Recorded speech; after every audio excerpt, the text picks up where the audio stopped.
Bismillahirrahmanirrahim. Assalamu alaikum students and welcome back to my YouTube channel. You are watching Conceptual Study with Sadia Tayyab. जी बेटा, आज का जो हमारा topic है चैप्टर नंबर 11 का लेक्चर नंबर 4 टॉपिक है होम्योस्टेसिस इन ह्यूमंस।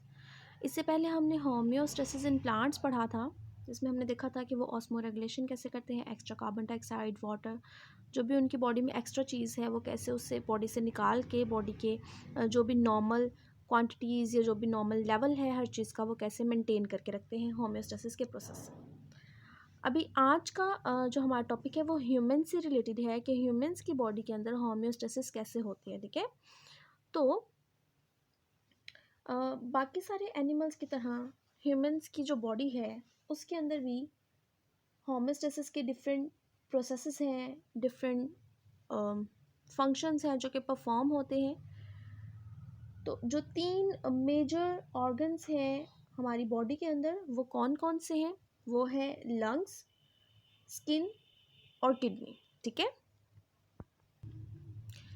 है, 3 मेजर ऑर्गन्स हैं, 3 मेन ऑर्गन्स हैं हमारी बॉडी के अंदर। सबसे पहला है लंग्स, फिर लिखा हुआ है स्किन और फिर लिखा हुआ है किडनी। ठीक है, तो लंग्स जो हैं वो कैसे हमारी बॉडी का होम्योस्टेसिस करते हैं? बेसिकली जो हमारी बॉडी के अंदर एक्स्ट्रा कार्बन डाइऑक्साइड बनती है उस एक्स्ट्रा कार्बन डाइऑक्साइड को हमारी बॉडी से बाहर निकाल दिया जाता है। ठीक है, क्या करते हैं लंग्स के ज़रिए से कि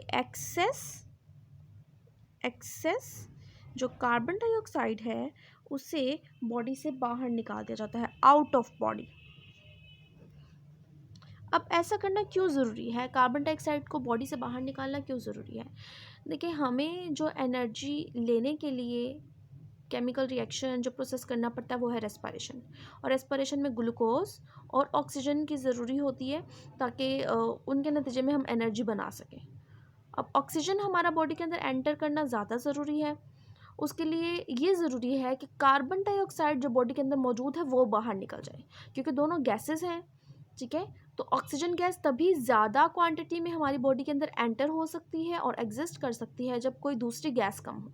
तो इसलिए कार्बन डाइऑक्साइड का बॉडी से बाहर निकालना ज़रूरी हो जाता है, क्योंकि वैसे भी इसकी कोई और ज़रूरत नहीं है हमारी बॉडी के अंदर। ठीक है, तो लंग्स का क्या काम है कि एक्सहेलेशन के प्रोसेस के दौरान में हमारी बॉडी से एक्स्ट्रा कार्बन डाइऑक्साइड को बॉडी से बाहर निकाल दिया जाता है। ठीक है, हमने पूरा प्रोसेस पढ़ा था एक्सहेलेशन में कौन कौन सी गैसेस होती हैं अपने प्रीवियस लेसन में जो हमारा चैप्टर था, चैप्टर नंबर 10। ओके, नेक्स्ट है स्किन। तो स्किन क्या काम करती है? स्किन के मेजर 2 फंक्शंस हैं। ये हमारी बॉडी टेम्परेचर को मेंटेन रखती है, बॉडी टेम्परेचर को मेंटेन करके रखती है।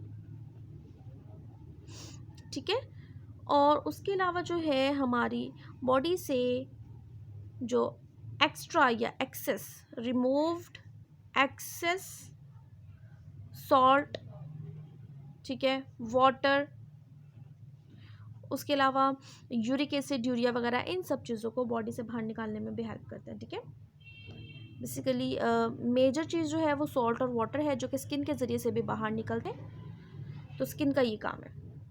फिर किडनी है, तो किडनी का क्या फंक्शन है? किडनी का मेजर फंक्शन है कि किडनी हमारी बॉडी के अंदर मौजूद जो भी फ्लूइड है उसमें से फिल्ट्रेशन का प्रोसेस करती है, और उस फिल्ट्रेशन के प्रोसेस के ज़रिए से जितना भी एक्सेस वाटर है, ठीक है, जो भी एक्सेस सॉल्ट है, एक्सेस यूरिया और यूरिक एसिड जो है, इसे हमारी बॉडी से बाहर निकाल देती किडनी। तो इसलिए किडनी 2 काम करती है। एक तो किडनी करती है यूरिनरी सिस्टम का काम करती है, जिसके ज़रिए से यूरिन की फॉर्मेशन होती है। इन 2 चीज़ों से मेनली यूरिन की फॉर्मेशन होती है, और दूसरी बात कि सॉल्ट और वाटर को भी मेंटेन करते हुए ऑस्मो रेगुलेशन का काम भी किडनी परफॉर्म करती है। हम पढ़ेंगे अपने आने वाले लेक्चर्स में। ठीक है, आज हम डिस्कस करेंगे लंग्स को डिटेल में और स्किन को। तो पहले हम स्किन को देख लेते हैं, स्किन के बारे में हमारी बुक में क्या क्या लिखा हुआ है। जी स्टूडेंट्स, स्किन में सबसे पहली बात तो ये है कि हमारी स्किन कितनी लेयर्स पर कंसिस्ट करती है। ठीक है, तो 2 लेयर्स है मेजर, 2 लेयर्स पर कंसिस्ट करती है हमारी स्किन। वो 2 लेयर्स कौन सी हैं? एक बाहर वाली और एक अंदर वाली। ठीक है, जो बाहर हमें नज़र आ रही है उसे हम कह सकते हैं आउटर लेयर, और जो उसके नीचे होगी वो इनर लेयर होगी। तो आउटर लेयर जो है उसके बारे में पहले देख लेते हैं। जो आउटर लेयर होती है वो होती है प्रोटेक्टिव लेयर, क्योंकि ये बहुत चीज़ों से हमें प्रोटेक्ट करती है। सूरज से आने वाली अल्ट्रावायलेट रेडिएशंस को हमारे इंटरनल ऑर्गन्स या स्ट्रक्चर्स तक पहुंचने से रोकती है। डिफरेंट जर्म्स हैं जो कि हमारी स्किन पर होते हैं लेकिन स्किन से अंदर एंटर नहीं होते, तो इसीलिए जो है इसे कहा जाता है कि आउटर लेयर जो है वो क्या है, प्रोटेक्टिव लेयर है। इसका नाम क्या है, तो आउटर लेयर का नाम है एपिडर्मिस। ठीक है, आउटर लेयर का नेम है एपिडर्मिस। ठीक हो गया, एपिडर्मिस इसका नेम हो गया। उसके बाद है कि इसकी ये जो बाहर वाली लेयर है, आउटर लेयर है, इसके पास ब्लड वेजल्स नहीं होते। ब्लड वेजल्स जो है वो यहाँ तक पेनिट्रेट नहीं करते। इसके बारे में बस इतना ही लिखा हुआ। दूसरा है कि जो इनर लेयर है, इनर लेयर में क्या क्या चीज़ें होती हैं। तो इनर लेयर जो है इसका भी नेम है, इसका क्या नेम है, बाहर वाली या आउटर का नाम एपिडर्मिस था, अंदर वाली जो लेयर है उसका नाम है डर्मिस। ठीक है, अब ये जो डर्मिस है इसके अंदर कौन कौन सी चीज़ें हैं जो कि पाई जाती हैं। हमने कहा इसमें ब्लड वेजल्स नहीं होते, लेकिन यहाँ पर जो है वो ब्लड वेजल्स पाई जाती हैं। उसके अलावा और भी बहुत सी चीज़ें हैं, जैसे कि sensory nerve endings. Sensory nerve endings का क्या मतलब है, यहाँ पर देखिए हमारी स्किन जो है यहाँ पर बहुत सारे रिसेप्टर्स मौजूद होते हैं और वो रिसेप्टर्स ब्रेन तक मैसेजेस को लेके जाते हैं। जैसे कि सेंसरी नर्व एंडिंग्स यहाँ पर कौन कौन से हो सकते हैं, प्रेशर, हमारी स्किन प्रेशर को जो है फील करती है, टेम्परेचर को, कोल्डनेस को, ठीक है, टच को। तो इन सब चीज़ों को जब हमारी स्किन फील कर सकती है, सेंस कर सकती है, तो उससे रिलेटेड जाहिर सी बात है डिफरेंट नर्व्स या सेंसरी रिसेप्टर्स या सेंसरी सेल्स प्रेजेंट होंगे, तो उन्हें फिर ब्रेन तक लेके जाने के लिए नर्व्स भी प्रेजेंट होंगे। इस वजह से सेंसरी नर्व एंडिंग्स जो है वो यहाँ पर मौजूद होती हैं। उसके बाद है कि ये जो डर्मिस है यहाँ पर स्वेट और ऑयल ग्लैंड्स भी प्रेजेंट होते हैं। डिफरेंट ऑर्गेनिजम्स के अंदर जो है डिफरेंट अमाउंट ऑफ ऑयल जो है वो रिलीज़ भी होता है उनकी स्किन से, स्पेशली फेस से। ठीक है, फेस ऑयली होता है तो वो उन ऑयल ग्लैंड्स की वजह से ही होता है। और स्वेट है, स्वेट का हमें पता है कि पसीना जो है आता है हमें, और वो कहाँ से आता है, वो हमारी स्किन पर मौजूद स्वेट ग्लैंड्स की वजह से ही आता है। ठीक है, नेक्स्ट है हेयर्स। हेयर्स भी प्रेजेंट होते हैं और फैट सेल्स भी प्रेजेंट होते हैं। ये जो फैट सेल्स हैं ये इंसुलेटर का काम भी करते हैं। अभी हम नेक्स्ट पढ़ लेते हैं, ठीक हो गया जी। तो स्किन के बारे में क्या है, स्किन की दो लेयर्स होती हैं, एक होती है आउटर लेयर और एक होती है inner layer. Outer layer protective होती है और आउटर लेयर का नाम क्या है, एपिडर्मिस, और इसके पास ब्लड वेसल्स मौजूद नहीं होते। इनर लेयर का नाम है डर्मिस, इसके पास blood vessels, sensitive nerve endings, sweat और ऑयल ग्लैंड्स, हेयर्स और फैट सेल्स, ये सारी चीज़ें मौजूद होती हैं। ठीक है, इसके बाद जो नेक्स्ट है हमारे पास वो क्या क्या पॉइंट्स हैं, हम कह सकते हैं कि नेक्स्ट जो है हमारे पास स्किन के बारे में जो पॉइंट्स हैं वो इसके फंक्शंस हैं कि किडनी जो है वो क्या क्या फंक्शन परफॉर्म करती है। हम हेडिंग दे लेते हैं हमारे पास किडनी के, सॉरी बेटा जी, फंक्शन की स्किन के, स्किन जो है वो क्या क्या फंक्शंस परफॉर्म करती है। तो स्किन का पहला फंक्शन ये है कि इट परफॉर्म रेगुलेशन और इन द टेम्परेचर रेगुलेशन। हम कह सकते हैं कि जो स्किन है वो क्या करती है, it regulates our body temperature. ठीक है, टेम्परेचर कैसे रेगुलेट होता है वो नेक्स्ट आएगा हमारे पास एक पॉइंट, वो क्या है कि जब हमें स्वेटिंग होती है ना, तो स्वेटिंग जो स्वेट है वो इवेपोरेट करके चला जाता है, तो हमारी बॉडी की हीट को एब्जॉर्ब करता है और इवेपोरेट हो जाता है। तो उस वक्त जो है उसके नतीजे में, उसके रिज़ल्ट में हमारी बॉडी का जो टेम्परेचर है वो नॉर्मलाइज हो जाता है। इसे हम मज़ीद डिस्कस करते हैं। उसके बाद क्या है, बॉडी टेम्परेचर को रेगुलेट करते हैं। फिर हमने डर्मिस में पढ़ा था अभी हमने कि जो डर्मिस है जो कि इनर लेयर है, इसके अंदर मौजूद होते हैं फैट सेल्स। जो फैट सेल्स हैं ये काम करते हैं इंसुलेशन का, हमारी बॉडी को इंसुलेट करते हैं। इंसुलेटर्स क्या होते हैं, इंसुलेटर्स वो सब्सटेंसेस होते हैं जिनके अंदर से हीट और टेम्परेचर कह लें कि जो जल्दी से नहीं गुजर सकता, हीट हो गया, इलेक्ट्रिसिटी वगैरह भी जो है वो नहीं गुजर सकती। तो मतलब कि इन लोगों को फिर क्या होता है कि ज़्यादा सर्दी भी नहीं लगती है। जिनकी डर्मिस में ज़्यादा फैट सेल्स होंगे उन्हें सर्दी कम लगेगी, ठीक है। इसलिए कहा गया है कि ये इंसुलेशन का काम करते हैं। ऐसे ही एक ऑर्गेनिज्म है जिसकी बॉडी के अंदर ब्राउन फैट्स की पूरी लेयर होती है, उनकी स्किन के अंदर ब्राउन फैट की पूरी एक लेयर होती है, जिसकी वजह से जो है उन्हें फिर ज़्यादा सर्दी नहीं लगती है। वो इंसुलेशन का काम करती है एनवायरनमेंट के जो है ऑपोजिट, कि ज़्यादा सर्दी उन्हें फील नहीं होती है। उसके बाद है कि हमने बात की कि हेयर्स प्रेजेंट होते हैं डर्मिस के अंदर। अब ये जो हेयर्स हैं ये क्या काम करते हैं कि हेयर जाहिर सी बात है मसल्स से ही निकल रहे हैं, स्किन की लेयर से ही निकल रहे हैं, तो वहाँ पर मौजूद जो मसल्स हैं उनकी कॉन्ट्रैक्शन की जाती है, कॉन्ट्रैक्शन ऑफ मसल्स, ठीक है। और इन मसल्स की कॉन्ट्रैक्शन के नतीजे में वो जो हेयर्स हैं वो एग्जैक्ट इरेक्ट होके खड़े हो जाते हैं, बिल्कुल सीधे होके खड़े हो जाते हैं, ठीक है। तो थोड़ा सा समझाने की कोशिश करती हूँ इसके बारे में। यहाँ पर देख लें कि ये अगर स्किन है तो स्किन के अंदर ये इस तरह से ये जो है ना हेयर ये प्रेजेंट होते हैं ऐसे करके। तो ये इर्द गिर्द के जो मसल्स है, ये वाले मसल्स, ये जो मसल है यहाँ पर, इन मसल्स के कॉन्ट्रैक्ट होने के नतीजे में ना क्या होता है कि ये थोड़ा ढीला नज़र आ रहा है हेयर, ये बिल्कुल इरेक्ट हो जाएगा, ऐसे इस पोजीशन में आ जाएगा। तो मसल्स की कॉन्ट्रैक्शन के नतीजे में जो हेयर है वो बिल्कुल इरेक्ट हो गया। तो हमारे जो स्किन के ऊपर जैसे बाजू हैं, बाजू के ऊपर जो बाल होते हैं इस तरह से, वो बिल्कुल सीधे खड़े हो जाएंगे।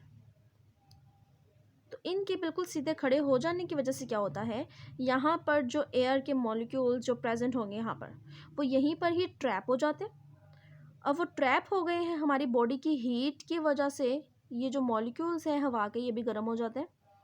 तो हमारी बॉडी के इर्द गिर्द एक हवा का, गर्म हवा का, एक इंसुलेट एयर का ब्लैंकेट बन जाता है कंप्लीट, ठीक है। देखिए हमें सर्दी कब लगती है, जब क्या होता है कि जो ठंडी हवा है वो हमारी स्किन के ऊपर से गुजरती है, ठीक है। इस तरह से हमारी स्किन के ऊपर से ऐसे गुजरती है। तो ठंडी हवा जब हमारी स्किन को टच करते हुए जाती है तो फिर हमें सर्दी लगती है। लेकिन अगर ऐसा हो कि हमारी स्किन के जो हेयर्स हैं यहाँ पर इस तरह से खड़े हो जाए बिल्कुल इरेक्ट, तो यहाँ पर मौजूद एयर वो भी गर्म हो जाए। अब ना तो ये एयर मूव करी है, ये तो स्टिल हो गई, तो इस वजह से हमारी बॉडी को फिर सर्दी कम लगती है। इस कंडीशन को हम नाम देते हैं गूज बम्प्स का। क्या नाम देते हैं? गूज बम्प्स का। सॉरी यहाँ पे एच नहीं आएगा, गूज बम्प्स, ठीक है। इसे हम उर्दू में पढ़ते हैं, सुनते हैं, रोंगटे खड़े हो जाना। इसके बाद दो और पॉइंट्स हैं जो कि किडनी के फंक्शन में आता है। किडनी कूलिंग इफ़ेक्ट कॉज करती है या हमारी बॉडी को कूल करती है। कूलिंग इफ़ेक्ट कैसे होता है मैंने आपको बताया कि देखें कि हमारी स्किन है और हमारी स्किन के ऊपर स्वेट प्रेजेंट है जो कि स्वेट ग्लैंड की वजह से है। स्वेट बेसिकली क्या होता है, हम कहें कि ये वाटर ड्रॉपलेट ही है। तो देखें कि इस ड्रॉप को, इस लिक्विड को वेपर में कन्वर्ट होने के लिए किस चीज़ की ज़रूरत है? हीट की। तो वो हीट क्या करते हैं, हमारी जो स्किन है, हमारी स्किन से ये हीट को एब्जॉर्ब करते हैं, ठीक है। और ये जो ड्रॉप है, लिक्विड है, ये लिक्विड वेपर में कन्वर्ट हो जाता है इस हीट को, इस हीट एनर्जी को यूज़ करते हुए। बदले में जब हीट निकल गई हमारी बॉडी से, यूज़ हो गई, तो बदले में हमारी बॉडी ठंडी हो जाती है। तो कूलिंग इफेक्ट कैसे कोज होता है कि जब स्वेट ग्लैंड, जो कि स्वेट ग्लैंड से स्वेट रिलीज होता है हमारी स्किन के ऊपर, वो इवेपोरेट होता है हमारी बॉडी की हीट को यूज़ करते हुए, ठीक है। तो इस तरह से कूलिंग इफेक्ट कोज हो जाता है। उसके बाद नेक्स्ट है कि हमारी बॉडी के अंदर मौजूद कुछ मेटाबॉलिक वेस्ट हैं, वो भी स्किन से ही बाहर निकल जाते हैं कुछ हद तक। तो जो मेटाबॉलिक वेस्ट हैं वो कौन कौन से हैं? वो है वाटर, ठीक है। मेजर जो स्वेट में होता है वो वाटर ही होता है। सॉल्ट्स, ठीक है। फिर है यूरिया और यूरिक एसिड। तो ये कुछ पॉइंट्स हैं, कुछ मेटाबॉलिक वेस्ट हैं जो कि स्किन रिलीज़ करने में हेल्प करती है। तो स्किन के बारे में पहले तो ये है कि इसकी कौन कौन सी 2 लेयर्स हैं वो आपने बता देना है, किस किस चीज़ों से मिलकर बनी है। फंक्शन है regulate body temperature. Dermis fat cells जो है वो इंसुलेशन का काम करते हैं। कॉन्ट्रैक्शन ऑफ मसल्स के नतीजे में गूज़बम्प्स क्रिएट होता है जो कि हमारी बॉडी को थोड़ा हीटअप करने में हेल्प करते हैं। कूलिंग इफेक्ट कोज होता है, इवेपोरेशन होती है जब स्वेट की, और मेटाबॉलिक वेस्ट जो है वो बॉडी से रिलीज़ होने में हेल्प करते हैं। इसके बाद जो नेक्स्ट पॉइंट है वो है हमारा लंग्स। जी बेटा जी, नेक्स्ट जो है लंग्स है, लेकिन लंग्स से पहले मैं आपको एक पॉइंट डिस्कस करूं आपकी बुक में लिखा हुआ है।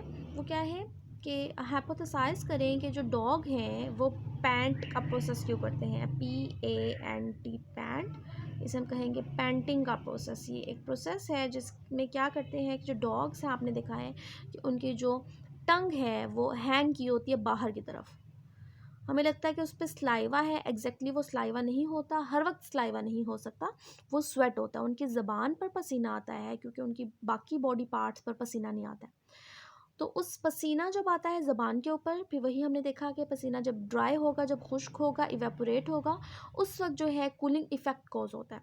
तो इस वजह से जो है डॉग हर वक्त अपनी ज़बान बाहर निकाल के रखते हैं और ये प्रोसेस करते हैं, इसे कहते हैं पैंटिंग। नेक्स्ट है लंग्स।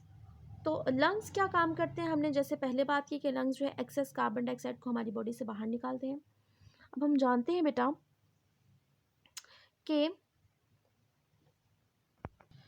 हमारी बॉडी के अंदर जो है एक प्रोसेस होता है जिसका नाम है सेलुलर रेस्पिरेशन, और इस सेलुलर रेस्पिरेशन के नतीजे में एक गैस बनती है जो कि हमारी बॉडी के अंदर नहीं होनी चाहिए ज़्यादा क्वांटिटी में।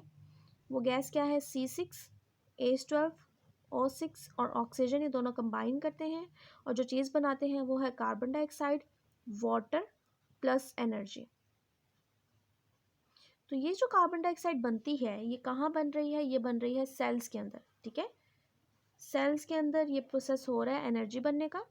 तो इस सेल के अंदर ये कार्बन डाइऑक्साइड बन गई ज़्यादा क्वांटिटी में, यहाँ से रिलीज़ होगी, डिफरेंट टिश्यू फ्लूइड के अंदर एंटर होगी, टिश्यू फ्लूइड के अंदर, और फिर उन टिश्यू फ्लूइड के अंदर ये डिफ्यूज़ करके एंटर हो जाएगी ब्लड के अंदर, और फिर ब्लड के ज़रिए से मूव करते हुए ये चली जाएगी, यहाँ से मूव करते हुए ये एंटर हो जाएगी लंग्स के अंदर, और लंग्स से फिर जब एक्सचेंज ऑफ गैसेस का प्रोसेस होगा तो ऑक्सीजन जो है वो ब्लड के अंदर एंटर हो जाती है और ब्लड के अंदर मौजूद कार्बन डाइऑक्साइड जो है वो लंग्स के अंदर एंटर हो जाती है, और एक्सहेलेशन के प्रोसेस के ज़रिए से वो गैस जो है बॉडी से बाहर चली जाती है, ठीक है। तो ये जो मेजर प्रोसेस है लंग्स का वो यही है कि एक्सेस कार्बन डाइऑक्साइड को बॉडी से बाहर निकालते हुए ये होम्योस्टेसिस में हेल्प करते हैं। ठीक हो गया। आज का जो हमारा टॉपिक था इंटरेस्टिंग था, क्या है, होम्योस्टेसिस इन ह्यूमंस हमने स्टडी किया कि मेजर 3 ऑर्गन्स है, लंग्स है, स्किन है और किडनी है। ये 3 मेन ऑर्गन्स हैं जो कि होम्योस्टेसिस में हेल्प करते हैं।